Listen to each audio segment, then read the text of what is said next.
Okay, ఈరోజు క్లాస్లో రెండో ఎగ్జాంపుల్ని మనం ఎలా ఎంటర్ చేయాలనేది చూద్దాం. అయితే ఫస్ట్ ఆఫ్ ఆల్ మనకు ఆల్రెడీ ప్రీవియస్ క్లాస్లో ఒక కంపెనీ గురించి మనం క్రియేట్ చేసి ఉన్నాం. సో మళ్ళీ ఆ రికార్డ్స్లోకి వెళ్తే అది ప్రతి లెక్చర్ కూడా డూప్లికేట్ ఎంట్రీ అని వస్తుంది. ఎందుకనంటే ఆల్రెడీ అందులో ఎంట్రీ అనేది జరిగిపోయింది కనుక. సో ఫస్ట్ మనం ఏం చేయాలంటే ఇక్కడ ఆల్ట్ ప్లస్ F3ని మనం సెలెక్ట్ చేసుకొని ఇక్కడ సెట్ కంపెనీ అని చెప్పి, సో ముందు మనం కంపెనీని సెలెక్ట్ చేసి సెట్ చేసుకోవాలి. ఆ తర్వాత మనం ఏం చేయాలంటే ఇక్కడ క్రియేట్ కంపెనీ అనే ఆప్షన్ని మనం క్రియేట్ చేసుకొని ఇక్కడ నేను మరొక ఎగ్జాంపుల్ కోసం నేనేం చేస్తున్నానంటే మరొక కంపెనీని ఇక్కడ క్రియేట్ చేయడం జరుగుతుంది. ఇక్కడ మనం యాజ్ యూజువల్గా రిమైనింగ్ అన్నీ కూడా మనకు ఒకటే కనుక Ctrl+A అంటే సెలెక్ట్ ఆల్ దీస్ ఫీచర్స్. అయితే ఇక్కడ ఇన్వెంటరీస్ అలాగే ట్యాక్సేషన్ అనేది మనం నో అని పెట్టుకోవాలి. అయితే ఇక్కడ ఏం చేయాలంటే లెక్చర్ని మనం క్రియేట్ చేయాలంటే క్రియేట్లోకి వెళ్ళి లెక్చర్లోకి వెళ్ళాలి. ఆ తర్వాత మనం ఏం చేయాలంటే ఇక్కడ ఎగ్జాంపుల్ ప్రాబ్లం ఏదైతే ఉందో అది మనం ఓపెన్ చేసుకోవాలి. సో ఇక్కడ క్యాపిటల్ 80,000 అని ఉన్నది. సో కాబట్టి ఇక్కడ ఏం చేస్తానంటే నేను క్యాపిటల్ అండర్ క్యాపిటల్ అకౌంట్ 80,000 అని మనం ఇవ్వాలి. ఆ తర్వాత మనం ఏం చేయాలంటే ఇక్కడ డ్రాయింగ్స్ 6,000 అని ఉంది.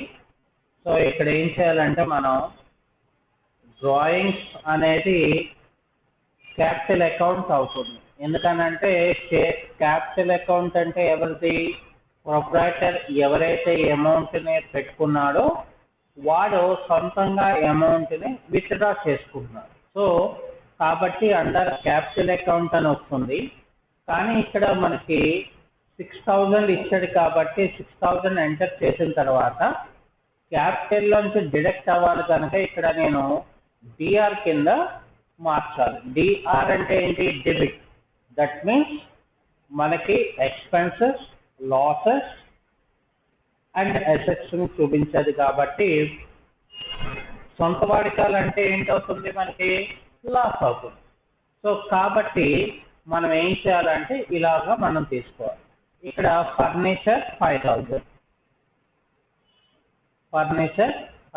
ఫిక్స్డ్ అసెట్ అవుతుంది. ఇక్కడేమో మనం ఒక 5,000 అమౌంట్ వేసేసాం. దాని తర్వాత క్యాష్ ఎట్ బ్యాంక్. సో ఇక్కడ క్యాష్ ఎట్ బ్యాంక్ ఎంత ఇచ్చారు మనకి, 38,000.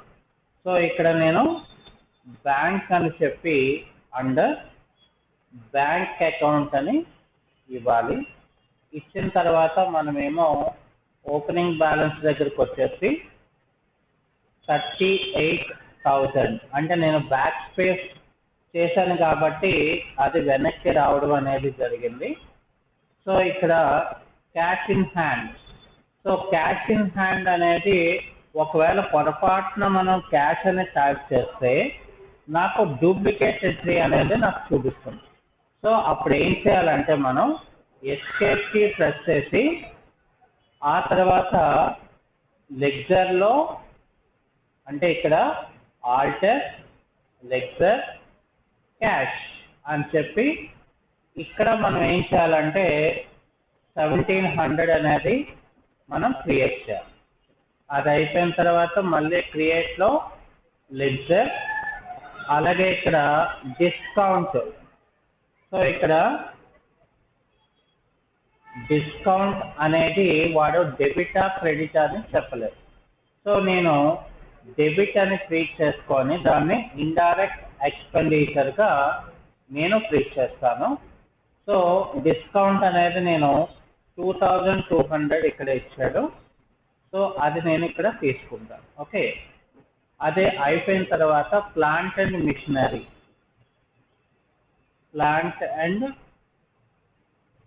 మిషనరీ సో ఇది కూడా మనకి ఫిక్స్డ్ అసెట్లోకి వస్తుంది. సో ఇక్కడ ఏం చేయాలంటే మనం 45,000 అనేది మనం ఇక్కడ ఎంటర్ చేసుకోవాలి. సో ఆ తర్వాత మనం ఇక్కడ ఏం చేయాలి, రెంట్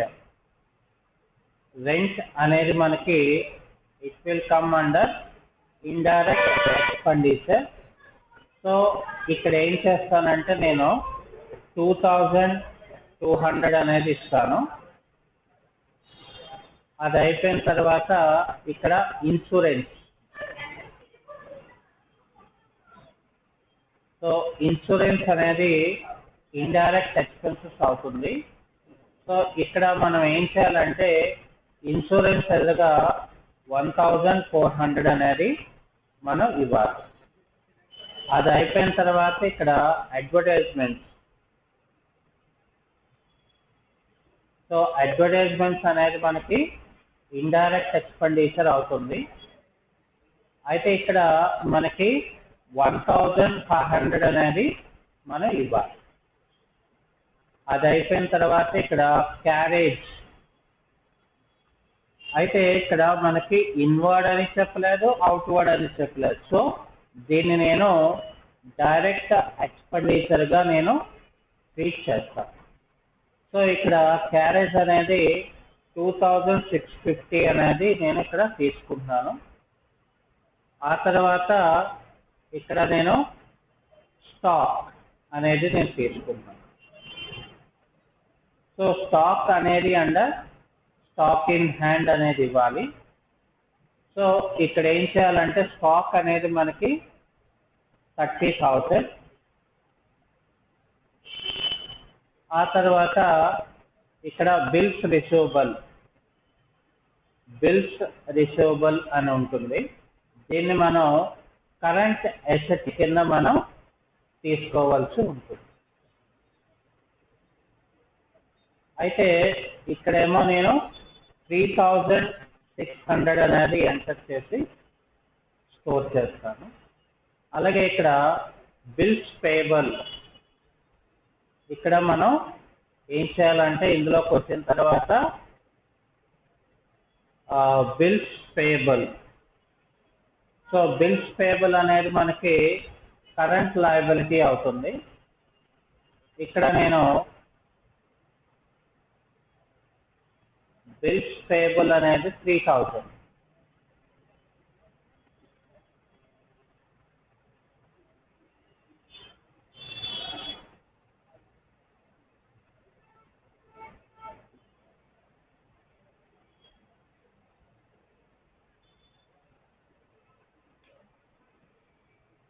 ఆ తర్వాత ఇక్కడ నేను డెటార్స్ అంటే ఎవరు, మనకి కస్టమర్స్. ఓకే, కాబట్టి డెటార్స్ని మనం తెలుగులో రుణగ్రస్తుడు అని అంటాం, అంటే అవర్ కస్టమర్స్ అని అంటారు. సో అందుకనే దీన్ని సండ్రీ డెటార్ అనేది మనకు అండర్లో ఇక్కడ రాయడం జరుగుతుంది. ఇక్కడ మనం 72,000 అనేది ఇక్కడ ఇచ్చేసి ఆ తర్వాత ఇక్కడ క్రెడిటార్స్ అనేవాడు మనకి సప్లయర్ అవుతాడు, అంటే రా మెటీరియల్ సప్లై చేసినా లేదంటే మనకి అమౌంట్ ఇచ్చిన వాడు సండ్రీ క్రెడిటార్ అని అంటారు అన్నమాట.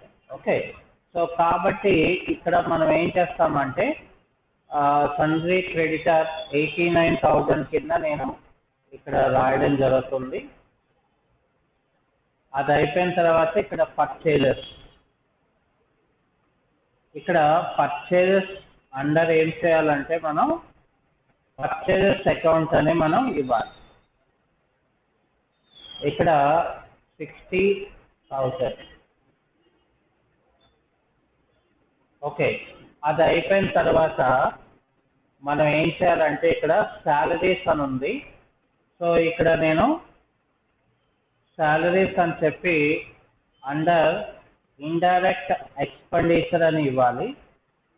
ఓకే, సో ఇక్కడ ఎంత 16,400. ఆ తర్వాత మనకి ఇక్కడ return inward. So return inward under sales account. అయితే ఇక్కడ మనం ఏం చేయాలంటే 2000 అనే అమౌంట్ ఇచ్చేసి దీన్ని మనం ఏం చేయాలంటే మనం డెబిట్ వైపు మార్చాలి. ఎందుకనంటే సేల్స్ రిటర్న్స్ అనేది మనకి లాస్ అవుతుంది.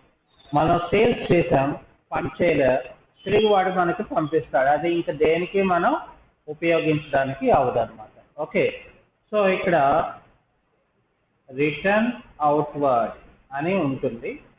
సో అండర్ ఏమవుతుంది మనకి పర్చేజెస్ అకౌంట్ అవుతుంది. పర్చేజెస్ అకౌంట్ అని ఇచ్చిన తర్వాత ఇక్కడ 2650 దీన్ని మనం ఏం చేయాలంటే క్రెడిట్ చేయాలంటే ఇది మనకి ఇన్కమ్ అవుతుంది. ఓకే, సో దాని తర్వాత సేల్స్, ఇక్కడ సేల్స్ అనేది అండర్ సేల్స్ అకౌంట్ అవుతుంది. ఇక్కడ మనం ఏం చేయాలంటే 1,15,000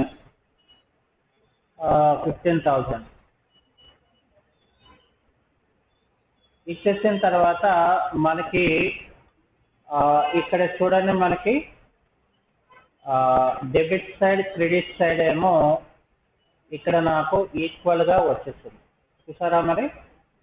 అంటే ఇప్పుడు నేను గేట్వే ఆఫ్ టాలీకి ముందు వెళ్ళిపోతే నేను ట్రయల్ బ్యాలెన్స్ చూడాలి అనుకున్నాను.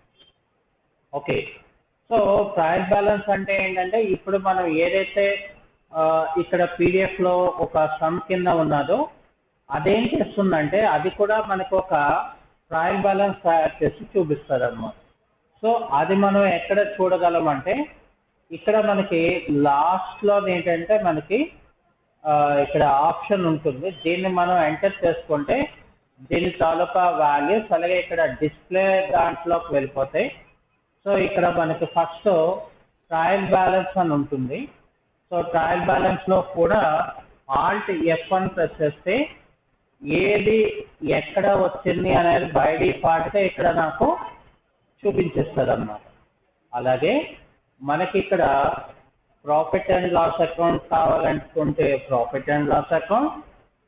ఓకే, ఇక్కడ ఆల్ట్ F1 మనం ప్రెస్ చేస్తే ఇన్ డీటెయిల్గా వస్తుంది. అలాగే ఇక్కడ బ్యాలెన్స్ షీట్ తీసుకుంటే బ్యాలెన్స్ షీట్ తాలూకా డీటెయిల్స్ కూడా మనకి వస్తాయి అన్నమాట. అంటే ఈరోజు క్లాస్లో మనం ట్రయల్ బ్యాలెన్స్ ఎలాగ మనం చేయడం అనేది నేర్చుకున్నాం. అలాగే ఒకవేళ మనం లెక్చర్లో ఏవైనా తప్పు వేసినట్లా అనిపిస్తే సో గేట్వే ఆఫ్ టాలీలో ఆల్టర్లోకి వెళ్ళి లెక్చర్లోకి వెళ్ళి మనకి ఏ లెక్చర్ అయితే డౌట్ అనేది ఉందో ఆ పర్టికులర్ లెక్చర్ని మనం ఎంటర్ చేసుకోవాలి. ఒకవేళ లెక్చర్ని మనం ఏమైనా డిలీట్ చేయాలనుకుంటే ఆల్ట్ D అని చెప్తే ఎస్ అని అంటే మనకి డిలీట్ అయిపోతుంది. అంటే మళ్ళీ మనం మరొకసారి లెక్చర్ని ఎంటర్ చేసుకోవాల్సి ఉంటుంది అన్నమాట. ఓకే, సో అది ఈరోజు యొక్క క్లాస్. Okay, thank you.